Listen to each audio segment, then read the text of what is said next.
Before we dive into this gripping story, don't forget to hit that subscribe button on the Brave Animals channel.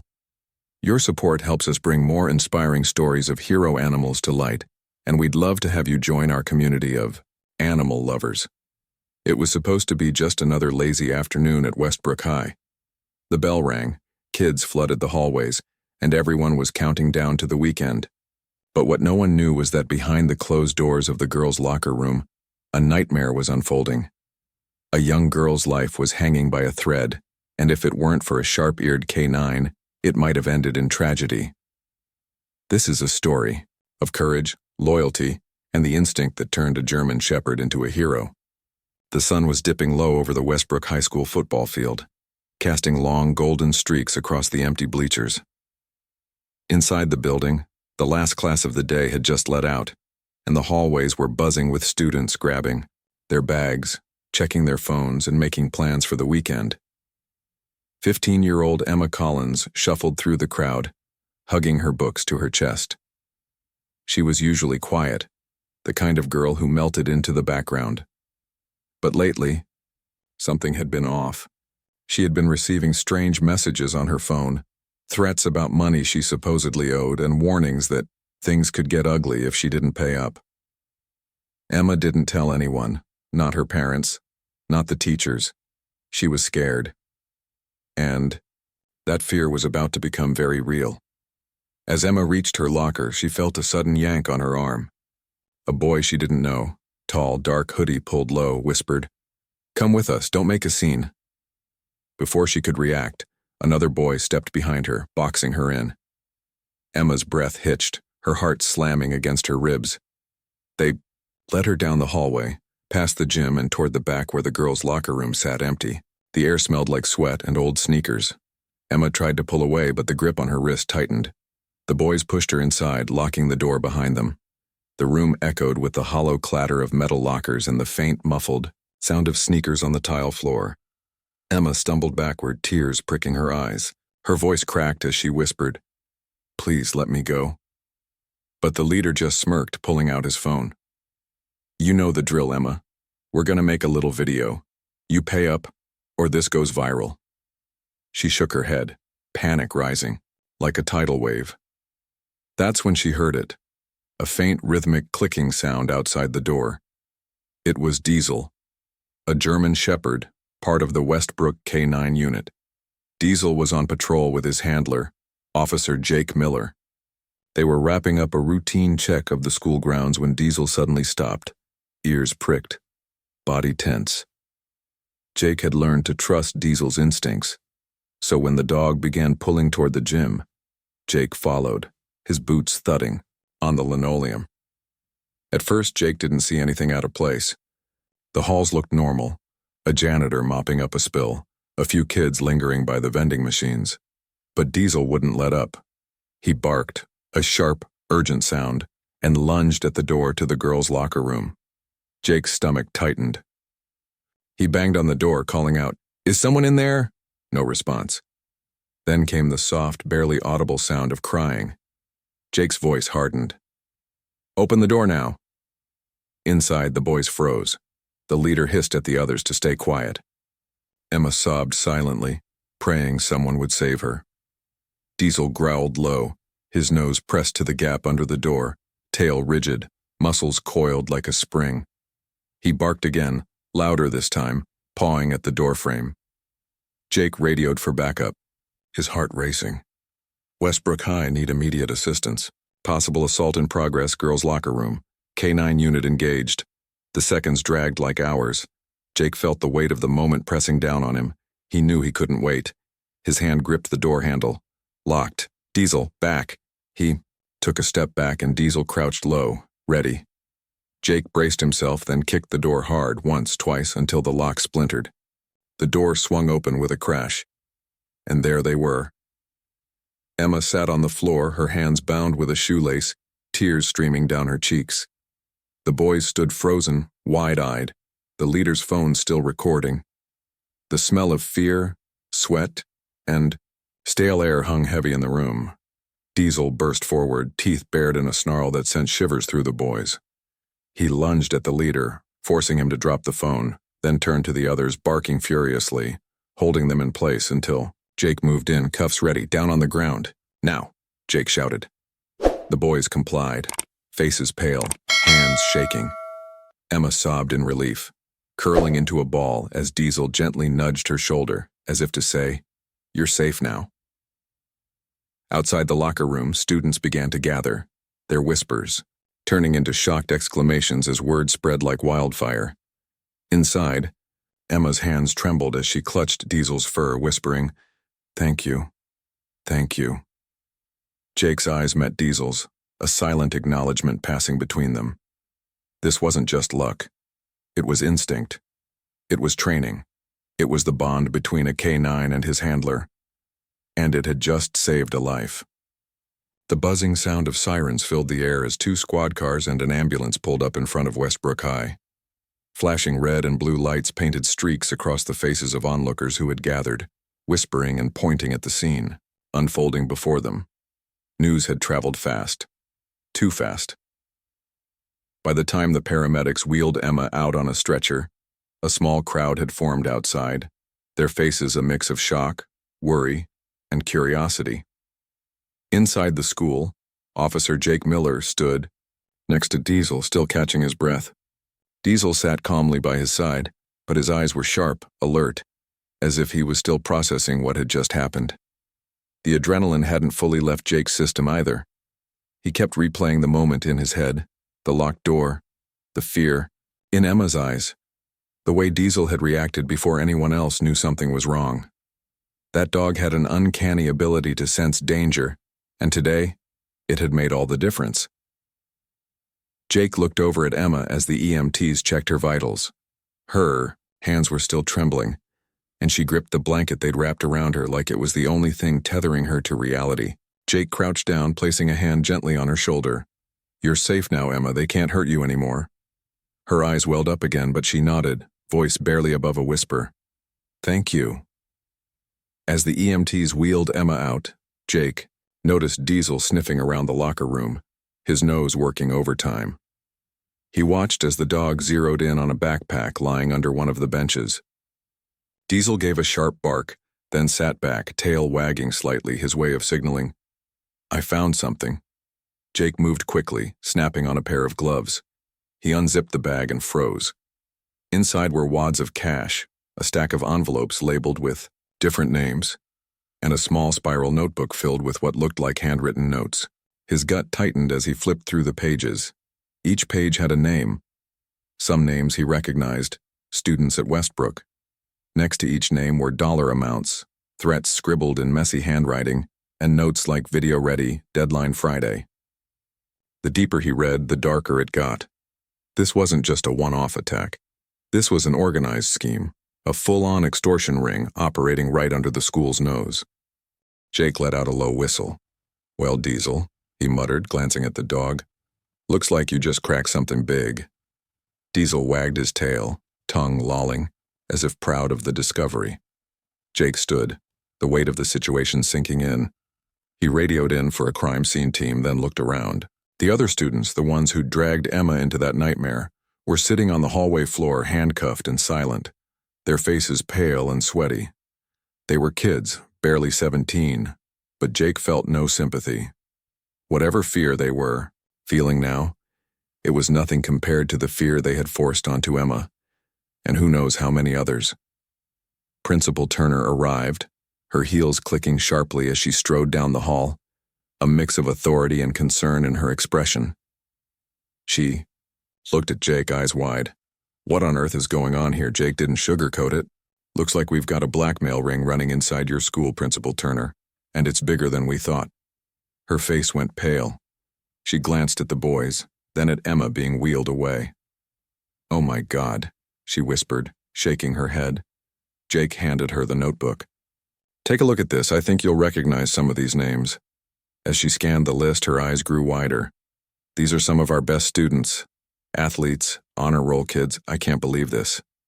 Jake's voice was steady, but firm. "Believe it. And we're going to need your help. These kids need to be protected, and we need to make sure this never happens again." Principal Turner nodded, her hands trembling slightly as she clutched the notebook. Absolutely. Whatever you need. Meanwhile, Diesel continued to pace, sniffing at lockers and corners like a detective on a mission. Jake couldn't help but smile at the dog's focus. You're not done yet, are you, buddy? A moment later, Diesel stopped at another locker and barked. Jake approached, noticing a faint scuff mark near the base. He opened it to find a hidden compartment behind a loose panel. Inside, another stash of cash, more envelopes, and a flash drive labeled insurance. Jake pocketed the flash drive, a sense of dread growing in his chest. Whatever was on that drive, it could be the key to unraveling the entire operation. Later that evening, back at the station, Jake plugged the flash drive into his computer. Diesel lay curled at his feet, finally resting after the long day.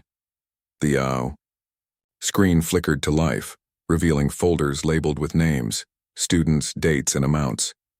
Jake clicked on a video file, his stomach twisting in knots as the footage played. The screen showed different students, some sitting on the floor crying, others with bruises on their faces, all being threatened by the same group of boys who had attacked Emma. They were forcing kids to hand over money, promising to release videos online if they didn't comply. It was sickening. Jake leaned back in his chair, running a hand over his face. This was bigger than anyone at Westbrook had imagined.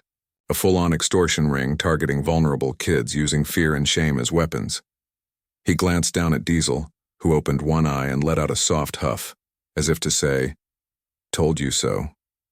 Jake smiled grimly. "You're the real hero here, boy."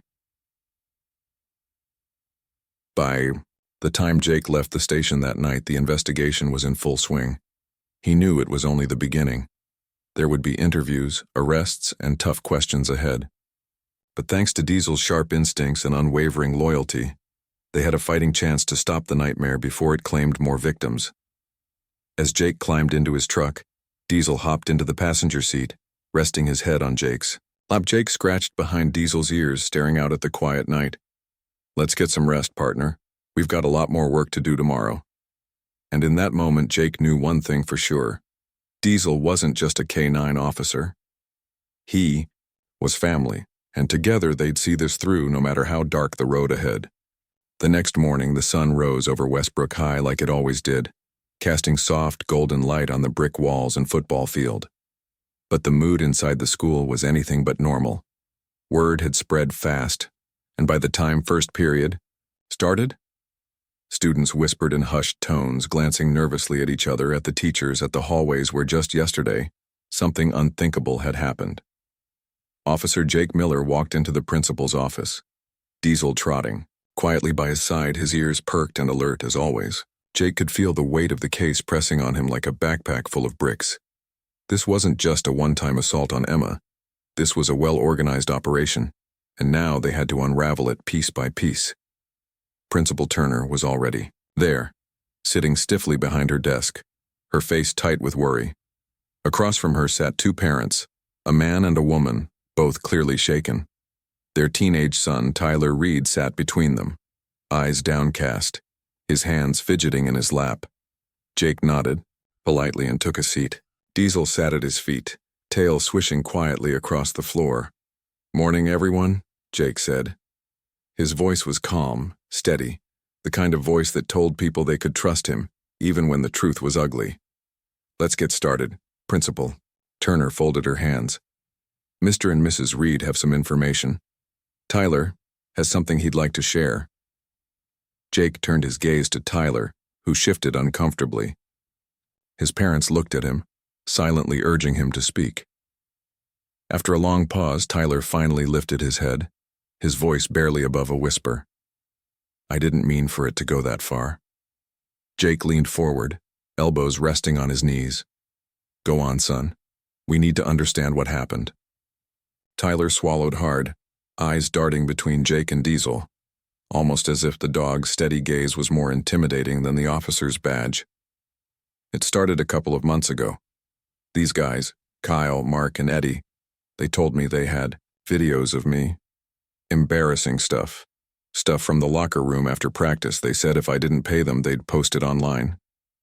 Jake's jaw tightened. He could feel the room's energy shift like a cold breeze had swept through. They made me give them $50 a week. And they didn't stop. They just kept asking for more. If you didn't pay, they'd threaten to beat you up or worse. Tyler's voice cracked, tears welling up.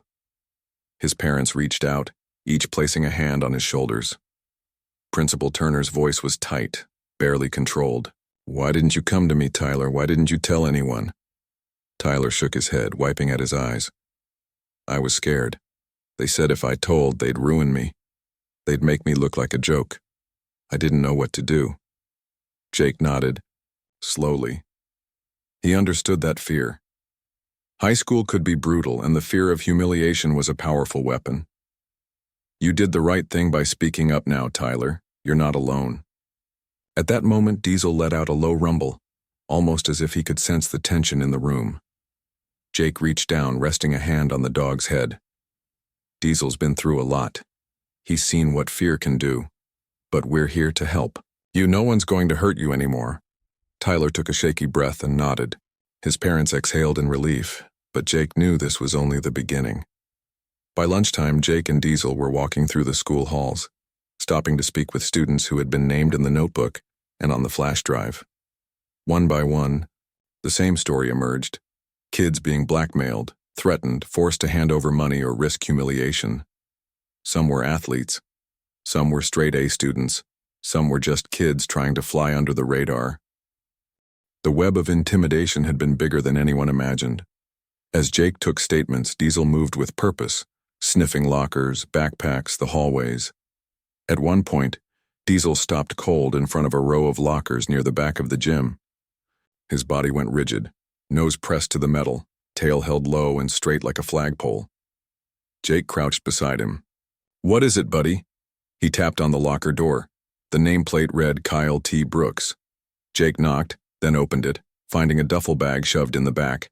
Inside was a mess of crumpled cash, a small black notebook, and a cheap flip phone buzzing with incoming texts. Jake read the screen. The latest message sent just minutes ago read, "Don't forget the drop tonight, same spot." He showed it to Principal Turner. "Looks like we've got a meeting to catch."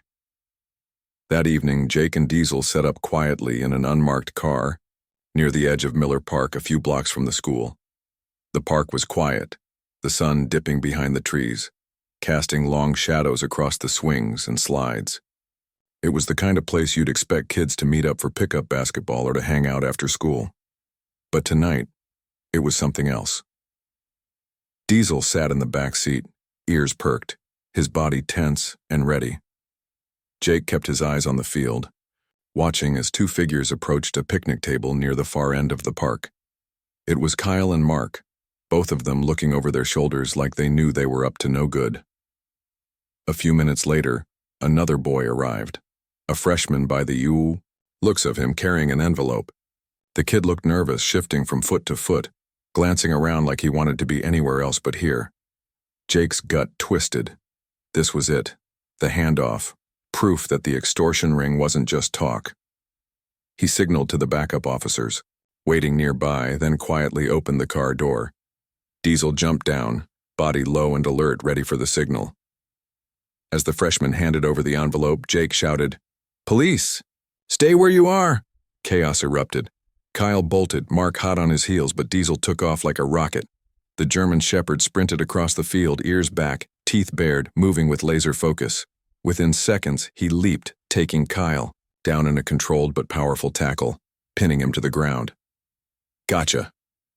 Jake sprinted over, cuffing Kyle as Diesel held him steady, growling low in his throat. The backup team tackled Mark a few yards away, securing the scene. Jake looked at Diesel, his chest heaving from the run, and couldn't help but grin. "Good job, partner." The freshman stood frozen, wide-eyed, shaking in fear. Jake approached him gently, lowering his voice. "You're not in trouble, kid. You're safe now. We're going to make sure this stops." The boy nodded, tears welling up, relief washing over his face. As the sun fully set over Miller Park, Jake knew they had made progress. The operation wasn't over, but tonight they had broken the silence. The kids at Westbrook had been living in fear for too long, and now, thanks to Diesel's sharp nose and unstoppable drive, they had a fighting chance to take their school back. The next few days at Westbrook High were a whirlwind. News of the arrests spread like wildfire.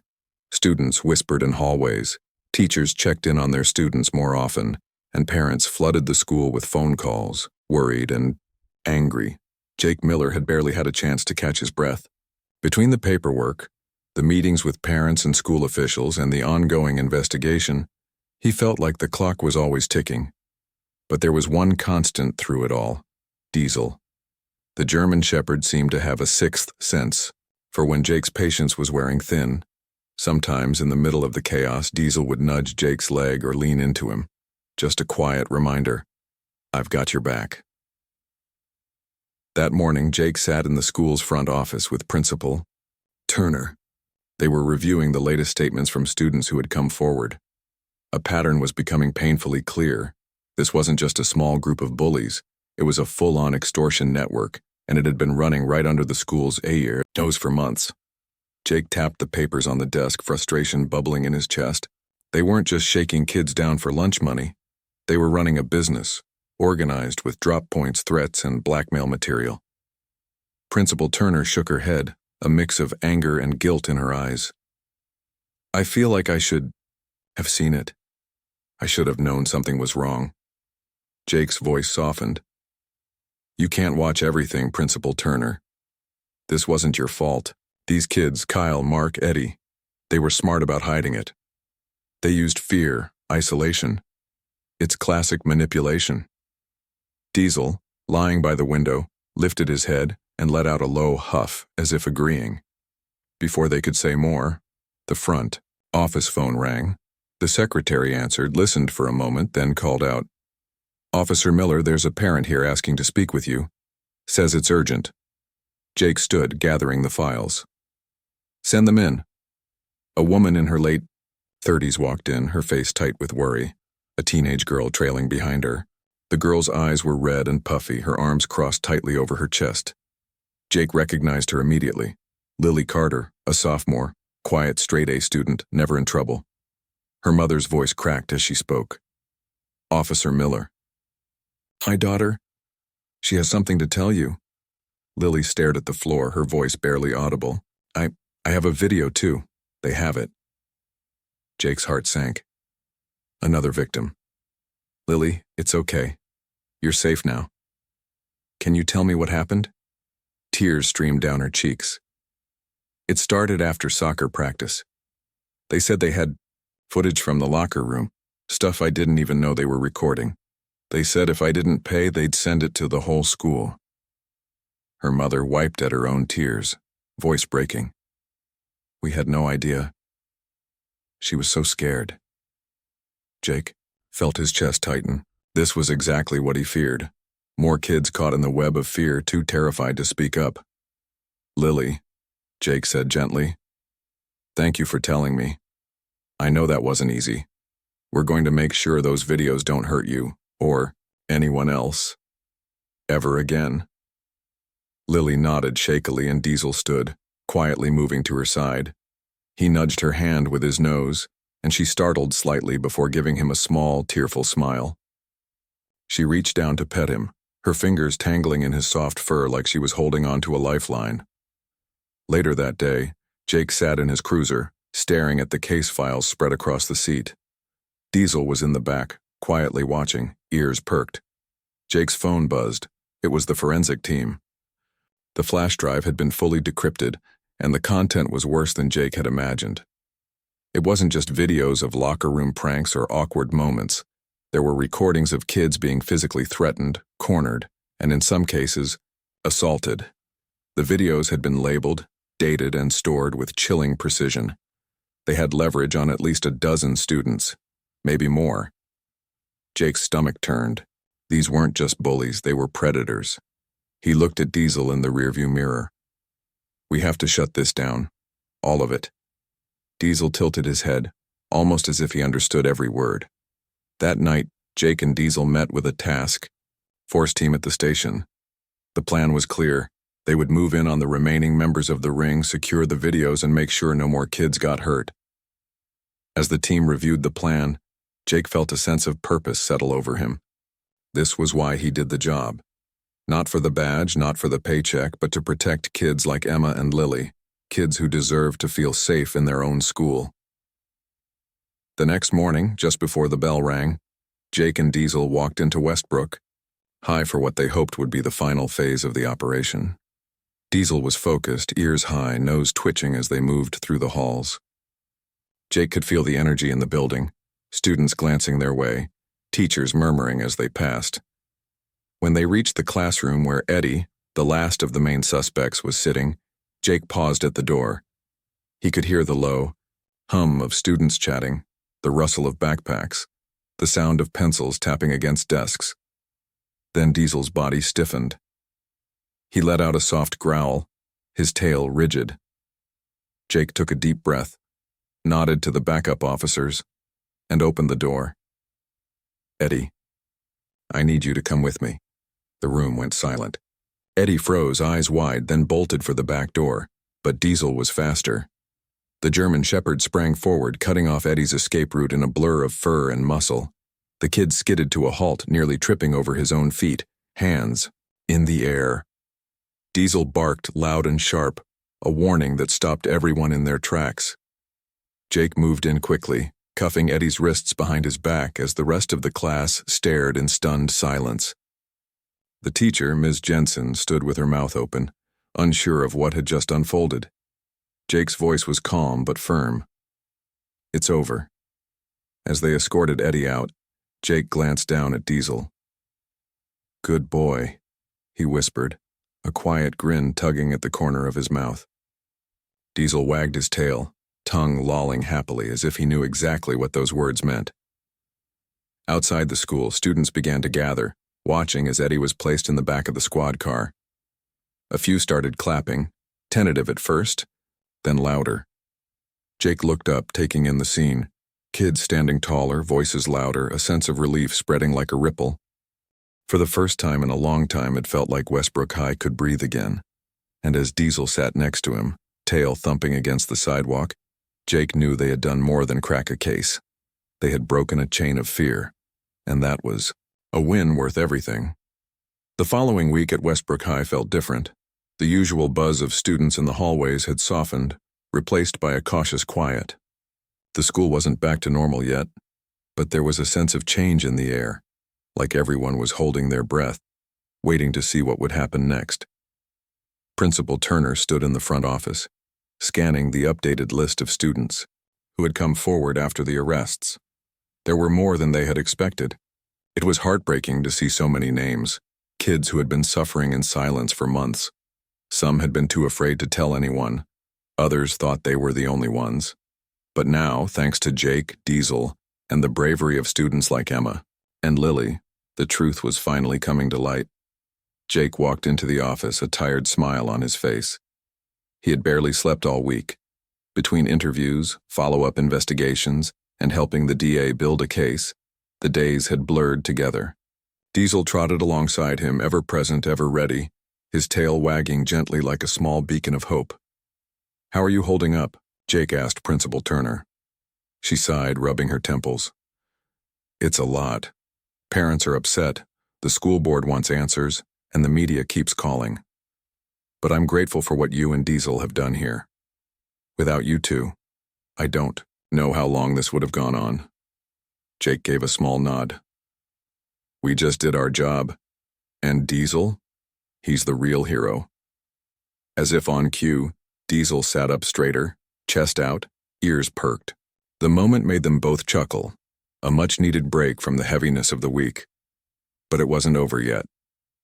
That afternoon, Jake met with Emma and her parents at the station. Emma looked stronger than she had the week before.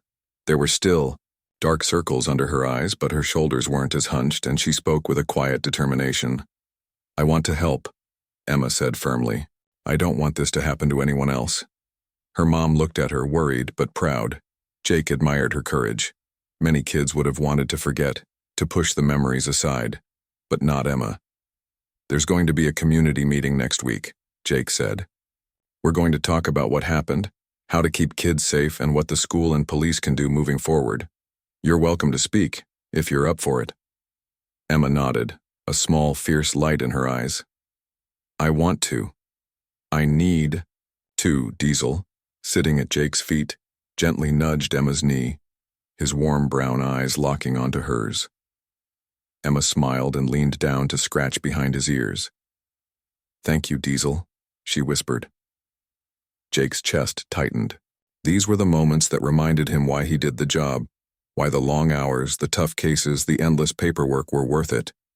Because for every Emma who found her voice, for every kid who no longer had to live in fear, the fight was worth it. A few days later, the community meeting filled the school auditorium. Parents, teachers, and students packed the rows, murmuring softly as they waited.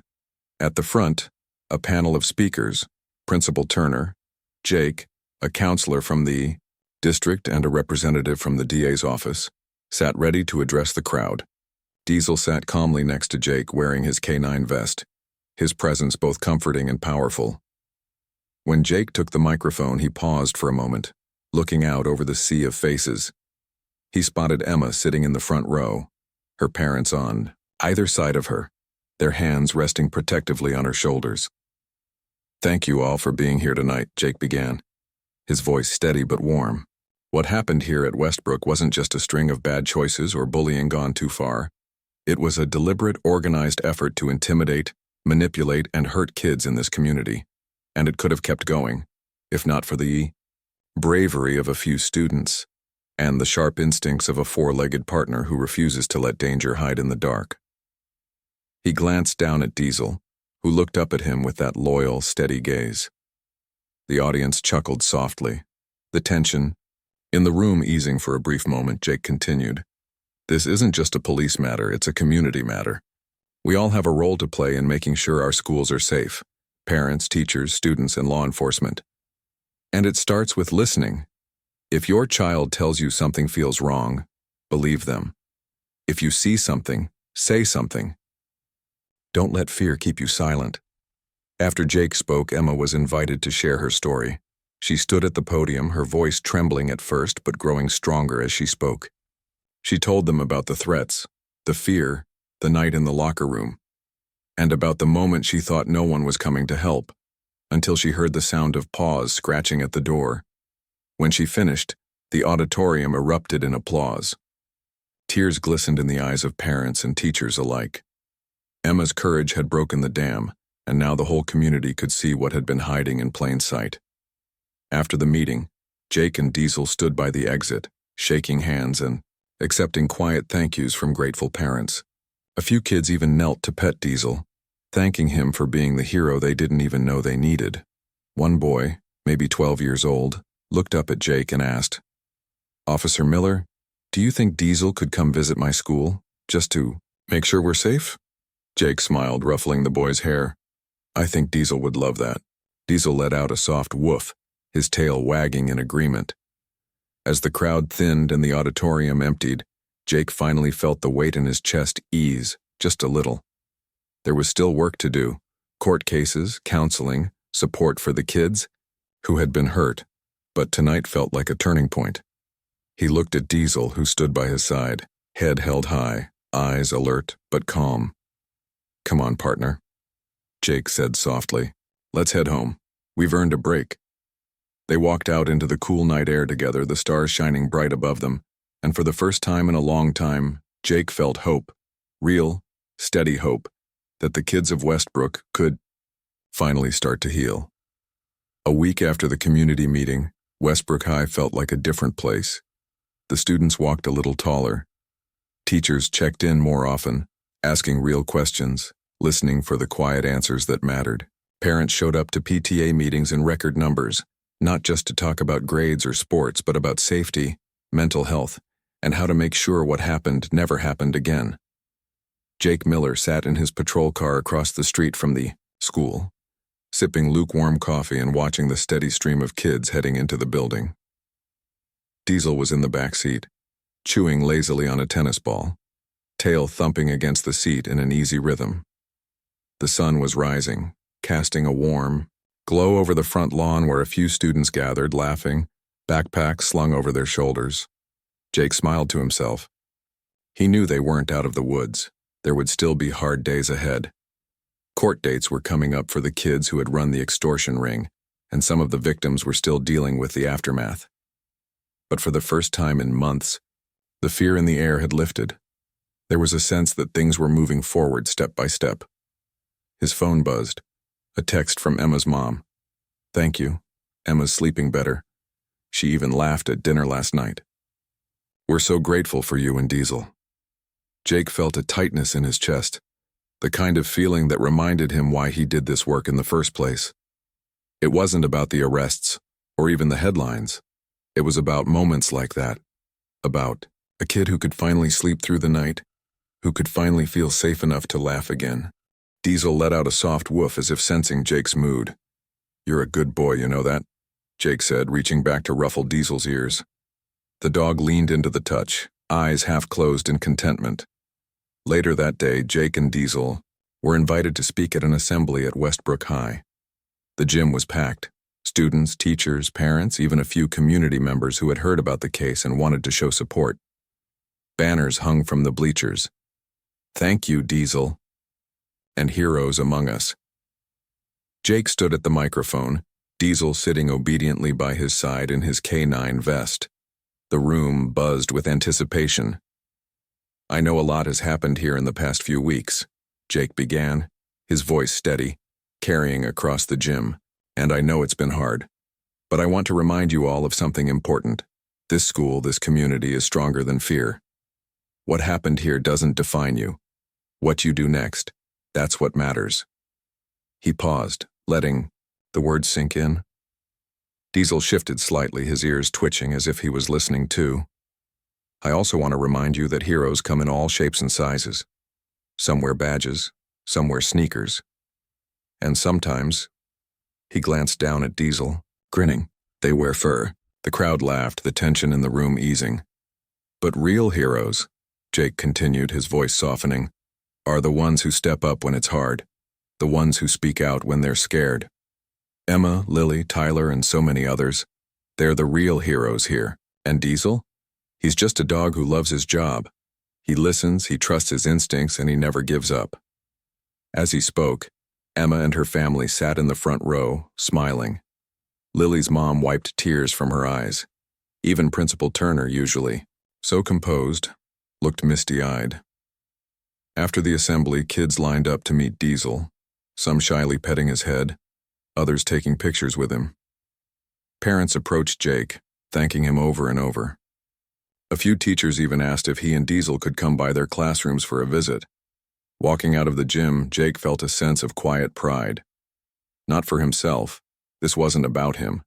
It was about the kids, the families, the school that had faced something dark and come out stronger on the other side. Later that afternoon, Jake and Diesel stopped by the park near the school. The sun was warm, the air filled with the sounds of kids playing and birds chirping in the trees. Jake sat on a bench watching Diesel run in the grass, chasing a stick like a carefree puppy. For a moment, everything felt normal.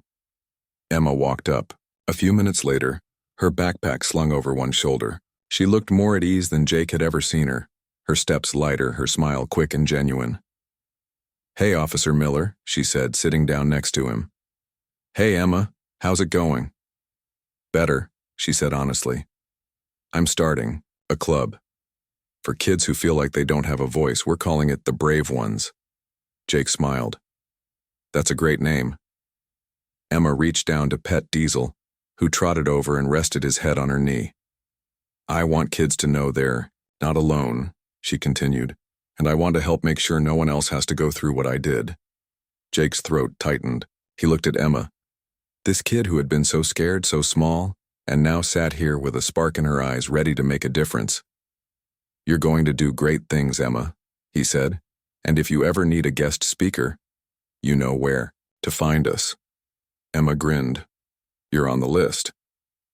As the sun dipped lower in the sky, Jake leaned back, feeling a deep sense of peace settle over him. Diesel flopped down on the grass, tail wagging lazily, his eyes half closed in the afternoon light. They had done something good here. They had made a difference. And maybe, just maybe, the world was a little bit brighter because of it. Thank you for following this story.